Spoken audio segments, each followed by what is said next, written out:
1544-8520 계속해서 다음 전화도 이어가겠습니다. 여보세요. 네, 여보세요. 안녕하세요. 네, 반갑습니다. 어떤 상담을 도와드릴까요? 저는 은평구에 살고 있는데 네. 지금은 전세로 살고 있거든요. 네. 근데 이제 지금 저희도 집을 좀 매수하려고 해요. 네. 자본은 그 6억 대출까지 해서 한 10억 내외 정도. 대출 포함 10억 정도. 네네네. 네. 지역은 지금 저희가 조금 이동할 수 있어요. 오, 워낙. 네. 네네네. 그래서 어디 보신 데가 있으실까요? 네, 광명시 쪽 보고 있는데. 광명. 네. 네, 광명 그 뉴타운 네. 새로 이제 입주하는 아파트들을 보고 있는데 어떨지 조금 여쭤보고 싶어요. 광명 뉴타운 새로 입주한 아파트가 어떤 거예요? 광명 포레더 자이, 뭐 광명, 광명 자이. 센트럴 아이파크 뭐 네, 이런 거 네. 있더라고요. 그러니까 일단 지역은 광명이면 괜찮을 것 같고 한 대출 포함 10억 정도 선에서 여기가 네. 아니어도 또 다른 데가 있으면 네. 추천을 해달라는 말씀이신 것 같아요. 네, 맞아요. 알겠습니다. 저희 홍정기 전문가님 바꿔드릴 거니까 네. 응원합니다. 네. 자, 우리 안녕하세요. 네, 반갑습니다, 시청자님. 네, 반갑습니다. 네, 자, 아파트 갈아타기 자 많이 고민하셨고 또 알아보시고 계신 것 같아요, 그렇죠? 네. 네, 자 답변을 좀 바로 드릴게요. 자, 네. 은평구 쪽에서 네. 조금 더 이제 뉴타운 느낌. 또 앞으로의 미래에 기대감이 있는 광명 쪽을 좀 알아보고 계시고 또 입지가 네. 정해져 있진 않지만 대출을 추가로 알아보셔서 조금 상급지로 이동하시려는 네. 부분들을 찾아보고 계신 것 같아요. 네, 자, 맞아요. 답변을 좀 드리자면 우선 말씀 주셨던 우리 광명 자이 더샵 포레나 또 주변에 지금 신축들 들어서는 예정 단지 네. 예정들 자 괜찮습니다. 매수하셔도 뭐 긍정적입니다. 하지만 두 가지를 제가 조금 더 체크해서 좀 도움 말씀을 좀 드리자면 우선 첫 번째는 지금 은평에서 알아보시고 계시는데 사실 광명 쪽은 지금 어느 정도 재개발 또는 새롭게 정비 사업 통해서 아파트가 입주를 하면서 지금 막 좋아지고 있는 그런 단계에 있어요. 그렇기 때문에 지금 현재 있는 아파트들도 신축 들어서는 주변 아파트들에 둘러싸여 있다 보면 그 시세가 같이 올라가고 또 주변 자체가 아파트의 균질성이 좋아지는 느낌이 생겨요. 자, 그런데 자, 두 번째는 시청자님이 이런 걸 좀 선택해 보시면 좋을 것 같아요. 자, 우리가 보려고 그러는 거는 거주의 만족도이냐? 자, 아니면 시세 차익에 조금 더 우리가 무게감을 둘 것인가? 네. 자, 이 부분들이 사실 늘 실거주와 투자를 분리하자라는 얘기들을 말씀드리는 게 시세 차익을 사실 생각을 하다 보면 거주 만족도가 조금 떨어지는 경우들이 많이 있을 수 있어요. 몇 번 방송 보시면 아시겠지만 예, 실거주 하면서 내 집이 많이 오르길 원하는 거는 정말 우리 고가 아파트들, 그렇죠? 뭐 강남 3구의 일부 지역들만 그런 거예요. 원래는 실거주와 투자는 사실은 분리해서 진행하는 부분들이 맞는데 그래도 우리 주어진 환경 내에서 우리 광명의 신축 아파트를 매수를 한다면 충분히 평균 서울 수도권의 집값 상승률 이상은 우리가 기대해 볼 수 있을 것 같아요. 다른 집이 오르는데 내 집은 안 올라. 이런 경우는 아마 일어날 가능성은 좀 낮아요. 하지만 우리가 시세 차익으로 조금 더 무게감을 사실 조금 둔다라고 보면 사실 우리 좀 시세 차익에 좀 더 관심 있으시죠? 네네. 그렇다면 광명 신도시 우리 광명 뉴타운 쪽에 신축도 좋지만 우리가 조금 더 알아보자면 우리 사실 재건축 기대감이 있는 아파트들을 조금 불편하더라도 뭐 농물 나오는 아파트 이런 얘기 많이 들어보셨죠? 그런 쪽도 우리가 같이 좀 함께 체크를 해봐도 좋겠다라는 의견이에요. 근데 구체적인 단지는 여러 단지들이 있지만 계략적으로 한 그 원칙 우리가 골라야 되는 부분들을 조금 말씀을 드리자면 우리는 몇 가지 우리가 꼭 체크해봐야 될 것들이 좀 있을 것 같아요. 어떤 것들일까요? 자, 우선 네. 9평, 25평에서 34평 이런 내외들로 인기 있는 네. 평형대를 골라야 될 것 같고요. 그렇죠? 용적률이라고 그래서 지금 부시고 허물고 새롭게 높은 아파트를 지으려면 네. 용적률이라는 부분들은 200% 이하짜리. 네. 네. 그리고 입지는 가급적이면 서울 내에 들어와야 돼요. 만약에 네. 재건축을 택한다고 하면. 네. 그리고 사용 연한, 그렇죠? 이미 안전진단은 통과를 할 수 있어야 되니까 네. 30년 정도는 좀 넘어주는 그런 아파트들. 그리고 아파트들이 모여져 있는 균질성까지 있다면 너무 좋겠죠. 예를 들어서 네. 아까 광명 쪽에서 멀지 않은 곳들 중에 네. 최근 10억 정도 전후로 네. 아마 조금 평형대가 좀 줄어들 수 있어요. 요즘 아파트 가격이 좀 많이 올랐잖아요. 그래서 그러니까요. 요런 우리 신길, 우성 2차, 3차 요런 아파트들. 네. 우리 방금 제가 말씀드렸던 이런 네 가지 조건들에 좀 부합되는 부분들 지금 네네. 신길 우성 2차라든지 또 강동구 쪽에 가다 보면 명일동 재건축 같은 경우에도 이런 네. 10억 전후에 작은 평형대 네. 우리가 이러한 조건에 부합되는 그런 아파트들을 찾아볼 수 있어요. 물론 거주 만족도는 조금 떨어지지만 그렇죠? 네. 시세 차익에 더 욕심이 나신다면 한번 체크해 보셔도 좋다라는 걸로 감사합니다. 이렇게 좀 정리 좀 해볼게요, 시청자님. 네. 네, 너무 감사합니다. 네. 살면서 돈 버는 집이면 얼마나 좋겠습니까? 잘 생각해 두셨다가 좋은 재테크 하시기를 바랍니다. 저희 방송에서 언급된 부동산 관련 설명은 전문가 개인의 의견입니다. 투자하실 때는 나의 성향 잘 파악하시고 투자에 대한 판단은 본인의 몫이라는 점 기억하시기를 바랍니다. 저희 지금 생방송으로 여러분과 함께하고 있고요. 계속해서 다음 전화 또 이어가겠습니다. 여보세요. 여보세요? 안녕하세요. 네. 안녕하세요. 반갑습니다. 어떤 점이 궁금하실까요? 네, 저는 답심리에 거주하고 있는데요. 네. 요즘 정부에서 그 부동산 대출 규제도 음. 심해지고 해서요. 네. 걱정이에요.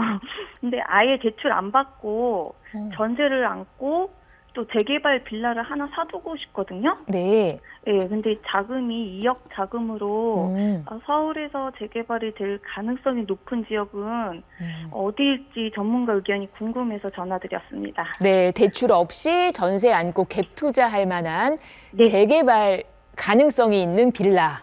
네. 어디일지 궁금합니다. 저도 궁금합니다. 저희 홍정기 전문가님 바꿔드릴 거니까 얘기 한번 들어보세요. 네. 네. 네, 반갑습니다, 시청자님. 네, 안녕하세요. 네, 우리는 지금 입지의 시대, 또 공급이 부족하기 때문에 재개발의 시대, 서울 재개발에 관심을 가져야 되는 그런 타이밍에 놓여 있는 것은 분명합니다. 그런 부분에 있어서 시청자님의 고민, 또 투자 방향 매우 긍정적이다라고 저도 한편 의견 드리고 싶고요. 그 내용에 대해서 제가 조금 첨언 말씀을 좀 드리자면 지금 답심리에 거주를 하고 계신다고요. 네. 네, 자 그렇다면 가까운 데부터 한번 둘러보는 것도 괜찮을 것 같아요. 우리 답심리 쪽이라면 답심리 주변에도 이미 지금 재개발이라든지 주거정비 사업들, 뭐 용답동이라든지 내용들이 있지만 사실 2억 초기 자금으로 들어갈 만한 곳들이 최근 서울 재개발 빌라에서 만만치가 않아요. 사실 지금 서울 아파트 가격이 많이 오르다 보니 그 아파트의 실수요, 다들 아파트에 들어갈 수는 없으니까요. 그래서 재개발에 대한 빌라에 대한 니즈, 수요들이 많이 늘어났고 그중에서도 교통 편의성, 접근성, 또 직주 근접이라든지 재개발 가능성이 높은 빌라들이 많이 관심이 있어서 가격들이 많이 올랐지만 오늘 2억대 정도에서 자금을 좀 보자면 그러한 입지에서는 답심리에서 좀 가까운 곳으로 저는 왕십리 쪽을 한번 검토해 보셔도 좋을 것 같다라는 의견입니다. 왕십리 같은 경우는 사실 왕십리 옛날 왕십리를 생각하시면 안 되고요.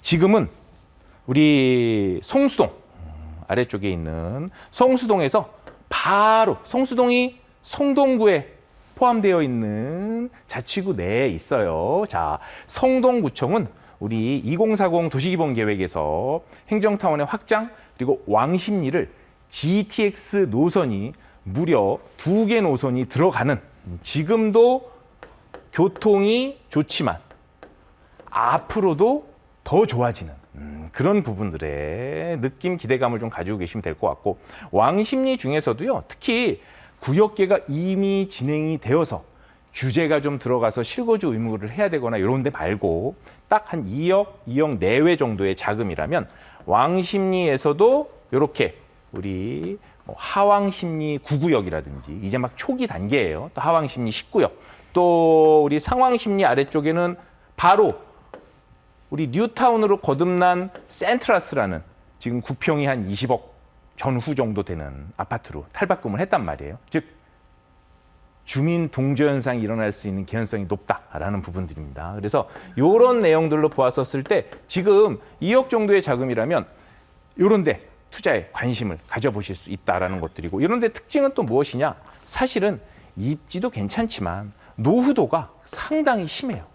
왜 그럴까요? 이미 예전에 뉴타운을 한번 겪었다가 해제되었다가 그 상태로 그대로 진행이 되었기 때문에 가면 재개발 안 하면 안 되겠는데? 라는 느낌 많이 갖고 있어요. 그리고 실제 청량이나 또 아래쪽에 입지가 조금 더 괜찮은 왕십리 쪽 같은 경우에는 재개발로 거듭난, 원래 아파트가 아니었어요. 재개발 저층 저밀 주거지였는데 요것이 아파트, 고층 고밀 주거 정비 사업을 통해서 탈바꿈한 사례가 실제로 있기 때문에 노후도와 아파트 이러한 특징들을 가지고 있는 지역이다라는 부분이기 때문에 아마 상왕십리 또 우리 왕십리역 역에서 일단 가까운 부분들의 노후도를 갖추지고 있는 이런 지역들 관심 가져보시면 좋을 것 같고, 조금 더 구체적인 세부 내용은 저희 세미나 한번 참석해 보시면 도움이 좀 더 되실 것 같아요. 이렇게 좀 정리해 볼게요, 시청자님. 네. 금액들도 알맞고 너무 괜찮은 것 같아요. 네. 너무 감사합니다. 네, 반가웠습니다. 자금 2억 원으로 들어갈 수 있을 만한 곳 물으셨는데 답변이 되셨기를 바라고요. 1544-8520으로 함께하고 있습니다. 다음 전화도 이어가겠습니다. 여보세요. 네, 여보세요? 안녕하세요. 네, 안녕하세요. 네, 반갑습니다. 어떤 점이 궁금하실까요? 예, 저는 서울 송파구 네. 마천동에 있는 송파 파크데일에 거주하고 있어요. 네. 그래서 저는 지금 살고 있으면서 마천 5구역에 다세대 연립이 하나 있어가지고 그 재개발 될 때까지 그 송파 파크데일을 팔고 강동구 상일동 쪽에 그 전세로 이사를 할까 생각 중이에요. 네. 네, 그래서 그 팔고 나면 그 여유 자금 한 5억 정도 되는 거를 네. 어디 투자처를 좀 해야 될지, 아니면 지금 살고 있는 송파 파크데이를 그냥 갖고 있어야 될지 그 궁금해서 상담 드리려고 전화했습니다. 그러니까 지금 거주 중이신 마천동의 아파트를 매도하느냐 마느냐 이 질문이신 거죠? 네, 네. 알겠습니다. 송파 파크데일 아파트 거주하고 계시는데 지금 여러 가지 재테크적인 문제에 있어서 조금 계획을 세우시고 계시는 것 같아요. 매도 여부를 한번 보도록 하겠습니다. 저희 홍정기 전문가님 바꿔드릴게요. 네. 네. 네, 반갑습니다, 시청자님. 네, 반갑습니다. 네, 자, 우리 송파 파크데일은 2단지, 1단지 거주하세요? 2단지요. 네, 2단지에 거주하고 계시고요. 자, 송파 파크데일 2단지 거주하고 계시고, 우리 마천 5구역 여기 빌라는 지금 언제 정도 매수하셨을까요? 예, 한 20년 됐어요. 오래되셨어요. 자, 그러면 우리 두 가지 정도를 제가 체크해서 좀 말씀을 좀 드릴게요. 우선은 지금도 있는데, 지금 충분히 거주하고 계세요. 근데 송파 파크데일 2단지 같은 경우에는 현재 시세가 한 11억 선? 네. 10억에서 11억 선 정도 하고 있어요. 자, 지금 현재입니다. 자, 앞으로 우리가 좋아질 것이라는 미래 가치가 있지만, 미래에 좋아질 것이라는 부분들은 사실 현가로 환산해서 우리가 계산을 해볼 필요가 있어요. 자, 두 번째는 지금 우리가 플랜을 짜고 있다라는 것들은 앞으로 더 좋아질 것에 대한, 더 많이 오를 거에 대한 시세 차익에 대한 부분들을 우리가 지금의 현가 가치로 환산해 봤을 때 어떤 스탠스를 가지고 우리가 준비를 해야 될까라는 그런 관점에서 제가 조금 말씀을 좀 드릴게요. 자, 어떤 부분이냐면 우리 송파 파크데일은 지금 11억 정도예요. 자, 아무래도 여기서도 좀 멀고 단지 수도 조금 작고, 그렇죠? 예, 그런데 우리 거여역과 마천역의 역세권에서 우리 거여 마천 재정비 촉진지구가 활발하게 지금 움직임이 있어요. 그런데 물론 기다림이 있어야 되겠지만 우리 마천 5구역 같은 경우에는 지금 신속통합기획으로, 그렇죠? 네. 지금 진행을 한참 하고 있는 단계이고, 이미 세대수도 임대세대까지 대략 2,000세대 네. 준비를 하고 있는 단지로 알고 있어요. 자, 그렇다면 시세를 보자고요. 이미 송파 시그니처 롯데캐슬은 최근 17억 선, 뭐 호가는 아마 18억까지도 갔다가 17억 선까지도 이렇게 왔다 갔다 하는 걸로 알고 있어요. 자, 그렇다면 우리는 지금 분담금에 대한 이슈도 물론 있지만 지금은 송파 파크데일 2단지를 보유하는 무게감보다는 5구역 쪽으로 우리가 투자의 무게를 옮겨서 실는 부분들을 검토해야 된다라는 부분들에 대한 의견을 좀 드리고 싶다는 거예요. 이해되실까요? 네. 네. 자, 지금 송파 파크데일이 앞으로 11억, 18억, 20억 갈 확률이 좀 별로 덜하다는 얘기예요. 쉽게 말씀을 드리면. 그런데 5구역 경우에는 이미 다 되어야 오르는 게 아니에요. 재개발이. 계단식 상승으로 지금 분담금을 고려를 하더라도 송파 시그니처 롯데캐슬의 지금 시세인 17, 18억보다도 더 위에 상향된 가격들을 기대해 볼 수 있다. 자, 그렇다면 우리가 해야 되는 부분들은 사실 5구역을 나중에 아마 여기가 이제 송파 단점이라고 굳이 하나 얘기를 하면 큰 그림에 봤을 때는 단점은 아닐 수도 있는데 토지거래 허가제잖아요. 그러니까 실제로 실거주 의무도 있고 나중에 이제 뭐 분담금을 나중에 내더라도 일단은 2년 실거주 의무가 있을 수 있어요. 하지만 그런 부분들을 감안을 하더라도 오랜 기간 보유를 하셨고요. 그렇죠? 네. 그리고 주변의 대장 아파트를 충분히 뛰어넘는 특히 마천 4구역, 5구역 같은 경우에는 충분히 20억대 이상 호가해 볼 수 있는 기대감 실어 볼 수 있어요. 그래서 5구역 쪽을 보유하시고 우리 파크데일 2단지는 장기적으로 세제 혜택이나 관련 부분들을 보시려면 매도하는 포지셔닝을 보는 게 맞다. 이렇게 좀 정리를 해봐드리고 싶습니다. 네. 이해되실까요? 네, 감사합니다. 이렇게 정리해 보겠습니다. 네, 감사합니다. 네, 우리 홍정기 전문가가 세워드린 그 플랜대로 움직이시면 좋을 것 같습니다.